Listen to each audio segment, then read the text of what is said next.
Hey guys, good day. Dito na naman po tayo for another video from Redsville. So itong ginagawa ko ngayon, it's a hinge repair, hinge adjustment, and chassis restoration. By the way, itong unit na to is medyo complicated since na yung unit na to is a Lenovo Yoga, which is it's a 360 flip, and it's a touchscreen based laptop. And then yung hinge nito is not a usual hinge, apat ang hinge nito since 360 flip siya. So if you can see on this video, I need to pull out yung yung whole motherboard kasi natatakpan niya yung pinaka isang part ng hinge. And then nung dinala sa atin 'to ng customer, sobrang tigas na. As in, nagtutulong na kaming dalawa, enable to open it kasi kung hindi namin siya aalalayan, most likely bibigay yung screen. So ayan, ayan yung screen niya. So, last night, medyo challenging for me. Since na 360 to, I need to find way na may adjust yung hinge without pulling out o nang hindi binabaklas yung touchscreen. Yung touchscreen nito, napakanipis lang. Touchscreen and yung screen, manipis lang talaga siya. And then, possible pag medyo bumigat-bigat yung kamay ko, yan, makikita nyo guys, oh, sobrang nipis. Kung medyo bumigat-bigat yung kamay ko rito, possibly madamage ko yung touchscreen. So, on that video, makikita nyo, ang ginawa ko na lang is, uh, pinulot ko yung mga screw na na tumutulong dun sa touchscreen para hindi siya ma-bend, para hindi siya mag-stick siya dun sa back panel. So madaling araw ko 'to ginawa para tahimik at makapag-concentrate ako. Ayan, kung makikita nyo yan, yan yung time na tinatanggal ko na yung ano, yung touchscreen support, yung mga screws. Ayan, yun, nakahanap ako ng way for me to pull out yung protective cover nung hinge. Para siyang metal yan. So on that video naka-expose na yan. Ginawa ko, binabad ko muna sa oil.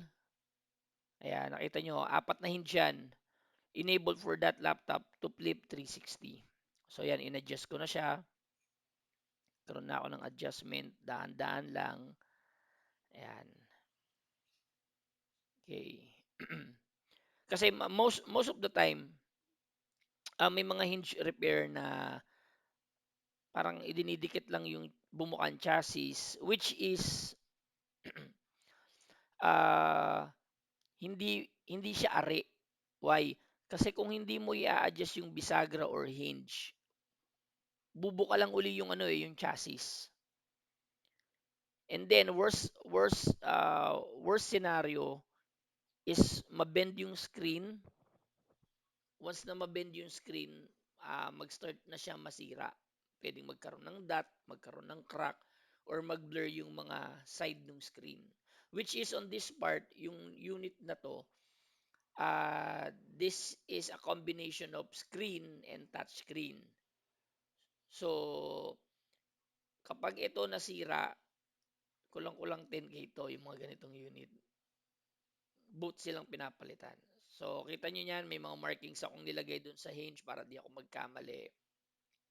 Ginawa ko diyan, binend ko ng kaunti yung metal panel para mailabas ko yung parang support ng hinge.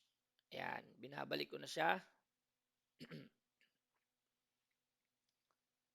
Ayan, ito ang medyo challenging sa pagre-repair ng hinge, pagre-restore ng chassis. Kasi need mong galawin yung upper panel and yung lower panel, which is yung motherboard saka yung screen. Kapag di ka nakahanap ng paraan para may adjust sila, kailangan baklasin mo talaga all throughout. So again, ginagawa ko diyan, bago ko siya baklasin, naglalagay ako ng mga markings. Regular ko na siyang ginagawa ever since nagbabaklas ako ng laptop 10 years ago. Naglalagay ako ng markings. Enable for me na hindi maligaw. Kung saan yung screw dapat ilagay, kung saan yung mga flex dapat ilagay, nilalagyan ko pa rin siya ng ano, ng mga markings. Okay? Uh, so most probably I'm almost done with this procedure. So ibinabalik ko na siya.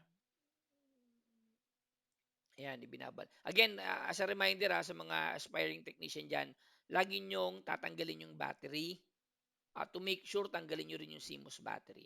Because CMOS battery contains 3 volts and uh, your laptop battery, it contains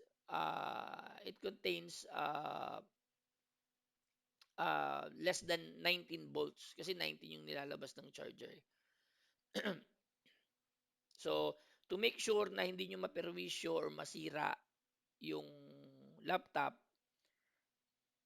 anything na may kakalikutin kayo sa loob, kahit magtatanggal lang kayo ng RAM, make sure na tatanggalin nyo yung battery. Yan. Protocol yan. It happens to me probably 10 years ago. Nagpalit ako ng screen, hindi nakatanggal yung battery. Ayun.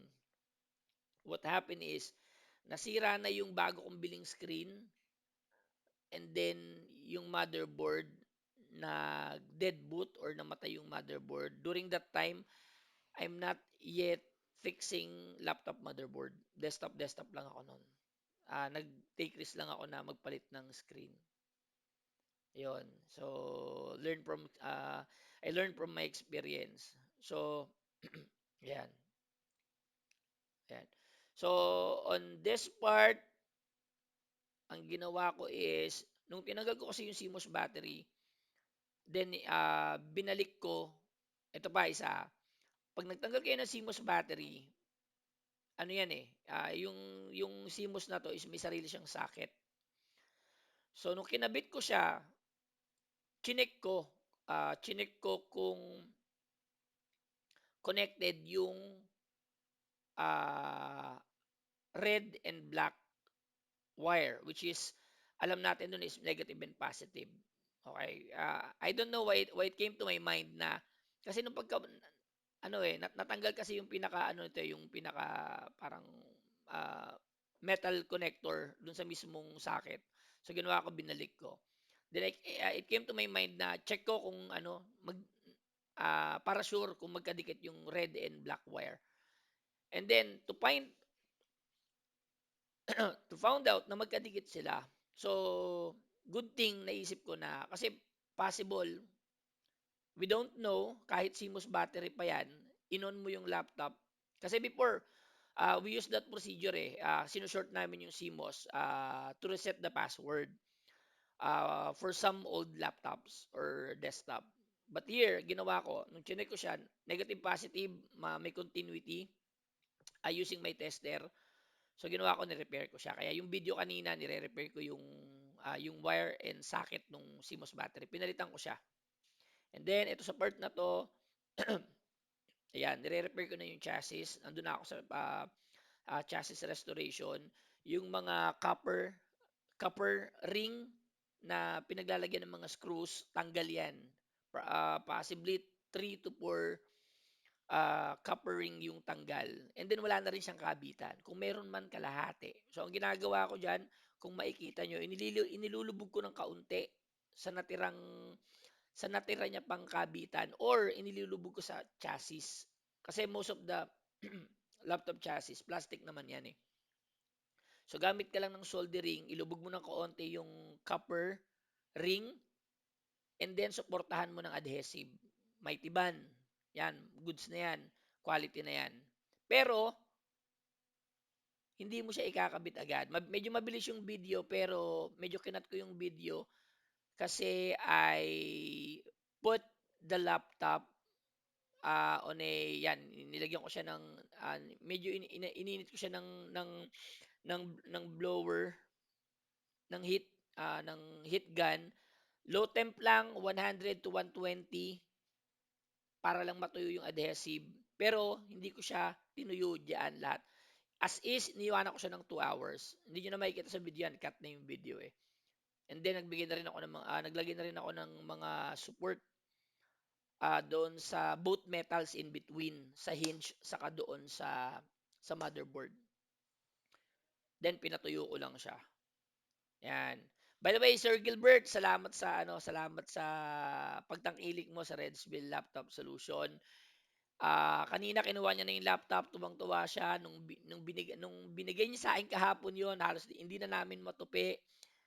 Baklas-baklas na yung mga parts, tinago niya pa sa tissue. And when he pick it up earlier, sabi, grabe, akala ko di na magagawa. By the way, isa sa mga specialty ng Redsville Laptop Solution is yung hinge adjustment, repair, and chassis restoration. Maraming almost unbelievable chassis restoration na kaming ginawa. Marami na kaming customer na kaya ba to, kaya ba to. Marami ng tumangging technician dito. But here in Redsville Laptop Solution, again, I guaranteed you, pag ginawa na namin yung restoration, hindi na kayo babalik. Pinapalambot na rin namin yung bisagra. In a way, na hindi na uli mapupwersa yung hinge lumabas doon sa chassis. So if you can see, ayan na. Tingnan nyo, yung bend ng laptop mo, nakahiga na yan. As in, naka 180 na yan. Okay? So again, shout out sa mga regular customer ko. Reds Bill, salamat sa pagtangkilik. Peace out.